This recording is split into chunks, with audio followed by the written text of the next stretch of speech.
Hello everyone, a hearty welcome to maths with Sandeep Bhatt.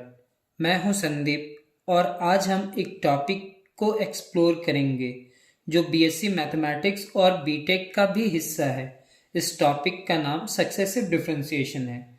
तो चलिए इसको बहुत अच्छे से समझने का कोशिश करते हैं, क्योंकि ये नहीं सिर्फ एक टॉपिक है बल्कि एक जर्नी है जो हम सब साथ में तय करेंगे। आज हमारा क्वेश्चन नंबर 3 है। पिछला क्लासेस में क्वेश्चन नंबर 1 और 2 कर चुके हैं और जो टॉपिक हम लोग पढ़ रहे हैं वो सक्सेसिव डिफरेंशिएशन। सक्सेसिव डिफरेंशिएशन का सम स्टैंडर्ड रिजल्ट्स हम लोग प्रूफ करने का कोशिश कर रहे हैं। तो हमारा क्वेश्चन क्या है? To find the nth derivative of e to the power mx। e to the power mx। उम्मीद करते हैं थोड़ा बहुत क्लास 12 का डिफरेंशिएशन आपका अच्छा होगा। तो यहां पे हम लोग लिखेंगे इसका सॉल्यूशन। क्या है सर सॉल्यूशन इसका? तो लिखेंगे let y is equal to e to the power mx। Then आप इस पूरे टर्म को कितने बार डिफरेंशिएशन करने चाह रहे हो? n times. तो इसका नोटेशन आपको याद होगा, पिछले दो क्वेश्चंस में भी बतलाए थे कि इसका नोटेशन आपको याद होना चाहिए। फंक्शन क्या है? y is equal to f of x. सबसे पहले आप इसको एक बार डिफरेंशिएशन करना, उस एक बार डिफरेंशिएशन के बाद डबल डिफरेंशिएशन करना, दो बार डिफरेंशिएशन हो जाने के बाद तीसरे टाइम भी आप इसका डिफरेंशिएशन करना, तीन बार डिफरेंशिएशन करने के बाद अब तीन बार जो डिफरेंशिएशन हो चुका है उसी को देखते हुए आप nth डेरिवेटिव लिख देना। इसका nth डेरिवेटिव क्या होगा वो पता चल जाएगा। क्लास 12 में आप इसी टर्म को dy बाई डी एक्स के फॉर्म में लिखते थे। ये क्या होता था? d2y divided by d x square, और ये क्या होता था? d cube y by d x cube. Sir ये क्या होगा? D n y by d x to the power n। Then y को आप डिफ्रेंशिएट करेंगे। y का डिफ्रेंशिएशन क्या होगा? y1। यहाँ पे दो फंक्शन है सर, एक तो e, दूसरा mx। e to the power mx है, तो सबसे पहले e का डिफ्रेंशिएशन क्या हुआ? e to the power mx, e to the power mx। और फिर mx का क्या हो जाएगा sir? m into x, x का कितना हो जाएगा? 1। This implies that y1 is equal to, यहां पे आप लिखोगे m into e to the power mx। Sir ये एक बार डिफरेंशिएशन हम लोग कर चुके, अब हम लोग क्या करेंगे? इसको तीन बार डिफरेंशिएशन करेंगे और उसको देखते हुए nth डेरिवेटिव लिखेंगे। y2 and y2 is equal to m तो होगा sir e to the power mx का क्या लिखेंगे? e to the power mx। इसका डिफरेंशिएशन यही होगा। फिर mx का डिफरेंशिएशन, तो mx का क्या होगा? m, और x का क्या होगा सर? 1। यानी कि y2 is equal to m into m square हो जाएगा, m square into e to the power mx। अब हम इस पूरे टर्म का डिफरेंशिएशन तो e टू द पावर इतना लिख दिए। अब क्या होगा सर इसका? अगले बार differentiation y3। Sir y3 times differentiation करते हैं, तो जैसे ही 3 लिखेंगे तो ये क्या होगा sir? m square e to the power mx, और फिर mx का क्या होगा? e to the power mx का e to the power mx, m बाहर हो जाएगा और x का डिफरेंशिएशन 1 होगा। Means y3 is equal to m cube e to the power mx। 1 time उसको अरेंज, 2 टाइम उसको अरेंज, 3 टाइम्स उसको अरेंज किए। सर यहाँ पे डिफरेंशिएशन आप क्लास 12 में जो करते थे ना, वो कैसे करते होंगे? तो सर आप उसका डिफरेंशिएशन इस टाइप का करते होंगे। Differentiation of e to the power mx। किसका हुआ डिफरेंशिएशन? e का। किसका नहीं हो पाया? तो mx का। यहाँ पे क्या लिखेंगे? mx, और किसका? तो x के रिस्पेक्ट में। यहाँ पे आप लिखेंगे e to the power mx जो है उसका डिफरेंशिएशन इतना ही, m बाहर हो जाएगा और x का डिफरेंशिएशन कितने के बराबर होगा? 1। सेम एज यही प्रोसेस यूज किए आप। फिर यहाँ पे आप लिखेंगे, यहाँ पे कोई चेंजिंग नहीं करना होता है। यहाँ पे आप लिखेंगे let us suppose that y n is equal to m to the power n e to the power m x.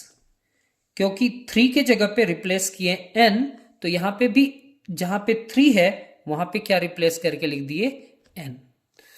तो ये हमारा क्वेश्चन नंबर 3 कंप्लीट हुआ। अब क्वेश्चन नंबर 4 देखते हैं। जैसे कि क्वेश्चन नंबर 4 है to find the nth derivative of e to the power, जैसे 4th नंबर में a to the power mx है। हम लोग डिफरेंशिएशन में थोड़ा बहुत देख चुके हैं, कुछ फॉर्मूलाज कुछ रिजल्ट्स देख चुके हैं क्लास 12 में, और आज हम उस रिजल्ट में देखेंगे a to the power x का डिफरेंशिएशन क्या होता है। तो sir a to the power x का डिफरेंशिएशन होता है a to the power x into log A. बस ये फॉर्मूला याद रखिएगा, ये क्वेश्चन सॉल्व हो जाएगा। नोटेशन क्या था, तो सर 2-3 बार तो लिख चुके हैं, फिर से नोटेशन क्यों लिख रहे हैं, जानबूझ करके जब तक आपको याद ना हो जाए तब तक हम नोटेशन लिखते रहेंगे। जब भी nth डेरिवेटिव निकालना होता है तो उसका नोटेशन आपको याद होना होगा। नोटेशन का मतलब क्या होता है सर, कि जो क्वेश्चन को आप जिस मेथड से बनाओगे उस प्रोसेस के साथ चलेंगे। कैसे चलेंगे वो देखते हैं। y1 जैसे ही लिखे तो f डैश x, ये क्या होगा y2, और y2 is equal to f double dash x। y3 is equal to क्या होगा sir, f triple dash x। 3 times differentiation करने के बाद हम लोग क्या करते हैं, यहां पे लिखते हैं let us suppose that yn and yn is equal to f of n into x। इसी पूरे टर्म को आप लिखते हो dy बाई डी एक्स, यहां पे आप लिखते हो d2y by d x square, यहां पे आप लिखते हो d cube y by d x cube. और लास्ट वन क्या होगा सर, डिफरेंशिएशन ऑफ n को कितने टाइम, y को n टाइम डिफरेंशिएशन कर रहे हैं विथ रिस्पेक्ट टू x। ये तो नोटेशन हुआ। अब हमारा इसका nth डेरिवेटिव निकालना है, तो सॉल्यूशन क्या होगा, let y is equal to a to the power mx, then y1 is equal to a to the power mx है, तो a to the power mx का differentiation a to the power mx into log a होगा।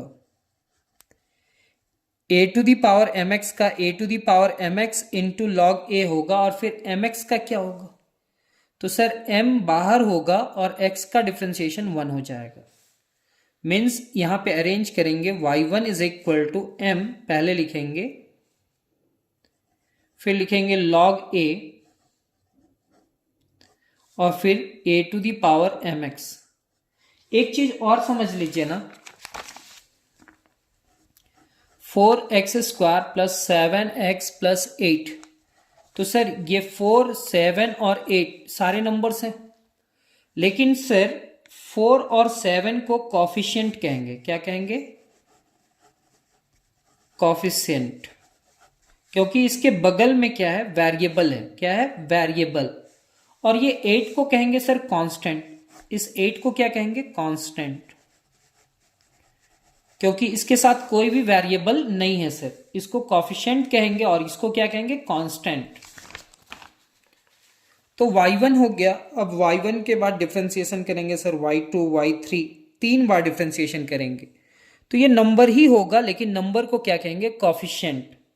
y1 के बाद y2 मतलब इसका differentiation करेंगे sir, तो y2 इज इक्वल टू कितना होगा, m into log A, m into log A to the power mx का क्या होगा, a to the power mx into log A, और फिर mx का क्या हो जाएगा सर, mx का होगा m इंटू 1। फिर इसको हम लोग अरेंज करेंगे, तो y2 इज इक्वल टू लिखेंगे m से मल्टीप्लाई किया तो m स्क्वायर, लॉग ए से मल्टीप्लाई किया तो लॉग ए का स्क्वायर, यहां पे होगा a to the power mx। जब 2 बार डिफरेंशिएशन किए तो ऐसा कुछ आया सर। अगले बार इसका फिर से डिफरेंशिएशन करेंगे। अब हम लोग y3 निकालेंगे सर। जब हम y3 निकाले तो y3 इज इक्वल टू कितना होगा, ये m स्क्वायर और log a का स्क्वायर कॉफिशिएंट होगा सर, क्योंकि इसके बाद वेरिएबल है मल्टीप्लाई में। तो a to the power mx का क्या होगा, a to the power mx into कितना, log a, और mx का कितना होगा सर, m बाहर और x का डिफरेंशिएशन 1। मीन्स ये पूरा टर्म को हम लोग क्या लिखेंगे सर, इस पूरे टर्म को आप लिखेंगे सर, इस पूरे टर्म को आप लिखेंगे y3 is equal to m square, m से मल्टीप्लाई किया तो m क्यूब, यहां पे क्या हो जाएगा log a का क्यूब, क्योंकि log a यहां पे है और log a का स्क्वायर है, तो log a का क्यूब a to the power mx। फिर यहां पे let us suppose that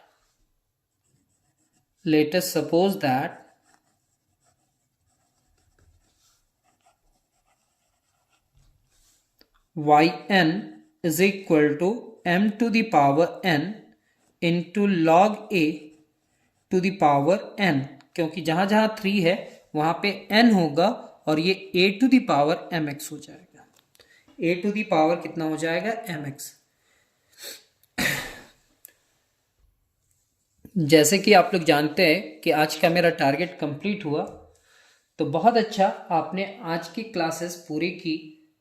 अब अगले वीडियो के लिए चैनल को सब्सक्राइब करें, बेल आइकन प्रेस करें और दोस्तों के साथ शेयर करें।